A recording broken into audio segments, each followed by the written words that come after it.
అందరికీ నమస్కారం.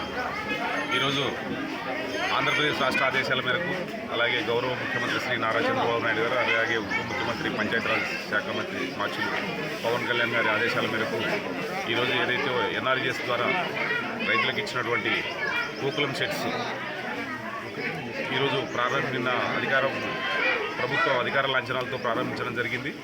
ఈరోజు ఉదయం నుంచి దాదాపు మల్యాలలో ఒక షెడ్డు, దాదాపు గొల్లవరంలో 2 ప్రారంభించడం జరుగుతుంది.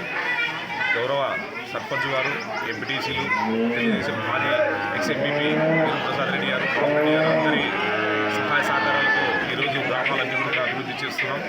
కాబట్టి ఈ గోకులం షెడ్స్ ఏదైతే పశు వైద్యశాలలో శాఖ అన్ని విధాలా నిర్వీర్యమైపోతుందనే ముఖ్య ఉద్దేశంతో రైతులకు ప్రోత్సాహకాలు ఇవ్వాలని చెప్పి ముఖ్య ఉద్దేశంతో ఈరోజు రాష్ట్ర ముఖ్యమంత్రి శ్రీ గౌరవనీయులు నారా చంద్రబాబు నాయుడు గారు అలాగే పంచాయతీరాజ్ మినిస్టర్ పవన్ కళ్యాణ్ గారు ఈ రైతులకు ఇచ్చేటువంటి గోకులం షెడ్స్ దాదాపు దీని విలువ వచ్చేసి 2,30,000. దీనిలో 10% బెనిఫిషియరీ లబ్ధిదారులు ఎవరైతే వాళ్ళు కట్టాల్సి ఉంటుంది. ఆ కట్టినది ఎంబడే షెడ్స్ కూడా అన్నీ కంప్లీట్ చేసి వాళ్ళకు బిల్లులు ఇవ్వడం జరుగుతుంది. కాబట్టి ప్రభుత్వం ఇస్తున్నటువంటి ఈ అవకాశాన్ని అందరూ సద్వినియోగం చేసుకొని ముందుకు పోవాలని చెప్పేసి, ఇంకా రైతులు ఎవరికైనా అర్హత కలిగిన ప్రతి రైతుకు ఇచ్చి ఆదుకునే విధంగా మా ప్రభుత్వం ఎన్డీఏ ప్రభుత్వం ప్రయత్నం చేస్తుందని చెప్పేసి తెలియజేస్తూ సెలవు తీసుకుంటాం.